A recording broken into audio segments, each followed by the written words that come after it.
Hi all, welcome to Vino's green life. இன்றைக்கி நம்ம Coimbatore style traditional அரிசி பருப்பு சாதம் எப்படி பண்ணுறதுன்னு பார்க்கலாம் வாங்க. கண்டிப்பாக இந்த டிஷ் கோயம்புத்தூர் சைட்டில் எல்லாரோட வீட்லேயும் வீக்லி த்ரைஸ் ட்ரை பண்ணுவாங்க. வாங்க டிஷ் எப்படி செய்கிறதுன்னு பார்க்கலாம். ஃபஸ்ட்டு அரிசி 1 டம்ளர், பருப்பு 1/2 டம்ளர் ரெண்டையும் ஊற வச்சு எடுத்து வச்சுருக்கேன்.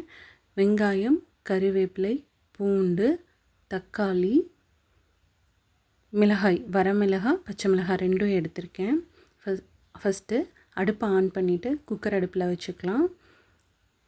குக்கர் லைட்டாக சுடானதுக்கப்புறமா 3 டேபிள் ஸ்பூன் ஆயில் விட்டுக்கலாம். ஆயில் நல்லா ஹீட் ஆனதுக்கப்புறமா தாளிப்புக்கு கடுகு போட்டுக்கலாம். கடுகு நல்லா பொரிஞ்சிடணும். கடுகு பொரிஞ்சதுக்கப்புறமா நம்ம 1 ஸ்பூன் சீரகம் எடுத்து நல்லா கசக்கி போட்டுக்கலாம். அப்போ தான் சீரகமோட மனம் நம்மளுக்கு சாப்பிடும்போது நல்லா தெரியும். ஸோ சீரகத்தை எடுத்து கசக்கி போட்டுடலாம். சீரகமும் அந்த எண்ணெயில் நல்லா பொரிஞ்சு வந்துடணும். பாருங்கள், நல்லா பொரிஞ்சிருச்சு. இந்த ஸ்டேஜில் நம்ம கட் பண்ணி எடுத்து வச்சுருக்கிற வெங்காயம், கறிவேப்பிலை, பூண்டு இந்த 3ஐயும் போட்டு நல்லா வதக்கி விட்டுடலாம். பச்சை வாசனை போகிற அளவுக்கு நல்லா வதக்கிக்கலாம். கருகிடக்கூடாது, ஃப்ளேம் கரெக்டாக வச்சுக்கோங்க. நல்லா வதக்கி விட்டுருக்கலாம். இந்த ஸ்டேஜில் நம்ம கட் பண்ணி எடுத்து வச்சுருக்கிற தக்காளி, நான் 2 மீடியம் சைஸ் தக்காளி எடுத்திருக்கேன், அதையும் போட்டுடலாம். போட்டுட்டு வதக்கி விட்டுருங்க. இப்போது கட் பண்ணி எடுத்து வச்சுருக்கிற மிளகாய் இதையும் ஆட் பண்ணிக்கலாம். டிஷ்ஷுக்கு தேவையான அளவு மஞ்சள் தூள் ஆட் பண்ணிவிட்டு மிக்ஸ் பண்ணிக்கலாம்.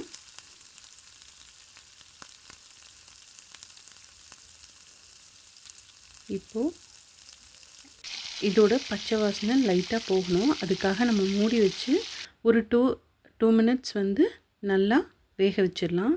பார்த்திங்கன்னா ஆயில் தண்ணி அந்த மாதிரி பிரிஞ்சு வந்துடுச்சு. நல்லா மிக்ஸ் பண்ணி விட்டுட்டு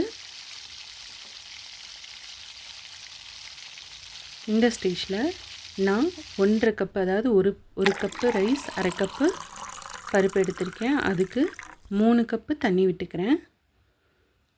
தண்ணி விட்டு மூடி வச்சிடுறேன். இப்போது டிஷ்க்கு தேவையான அளவு உப்பு ஆட் பண்ணிக்கலாம். மூடி வச்சுருங்க. தண்ணி நல்லா கொதி வரட்டும். தண்ணி நல்லா கொதித்து வந்துருச்சு பாருங்கள். இந்த ஸ்டேஜில் நம்ம ஊற வச்சுருக்கிற அரிசி பருப்பு ரெண்டையும் ஆட் பண்ணிக்கலாம். ஆட் பண்ணிட்டா நல்லா கொதி வந்துருச்சு. ஒரு கொதி வந்ததுக்கப்புறமா நல்லா கிண்டி விட்டுட்டு நீங்கள் உப்பு காரம் இந்த லெவலில் செக் பண்ணிக்கோங்க. இப்போது குக்கர் மூடி வச்சிடலாம். 4 விசில் வரணும். விசில் வர வரைக்கும் வெயிட் பண்ணலாம்.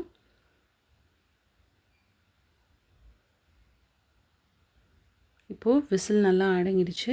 இந்த ஸ்டேஜில் நம்ம குக்கரை ஓப்பன் பண்ணி பார்க்கலாம். பாருங்கள், சுட சுட கோயம்புத்தூர் ஸ்டைல் ட்ரெடிஷ்னல் அரிசி பருப்பு சாதம் ரெடி ஆகிடுச்சு.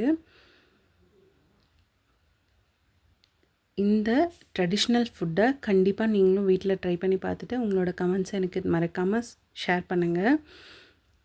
இந்த டிஷ் பிடிச்சிருந்தா லைக் பண்ணுங்கள். ஃபார் மோர் வீடியோஸ்க்கு நம்ம சேனலை சப்ஸ்கிரைப் பண்ணிக்கோங்க. சாதம் எவ்வளோ உதிரியாக நல்லா வந்திருக்குன்னு பாருங்கள். கண்டிப்பாக. தேங்க்ஸ் ஃபார் வாட்சிங்.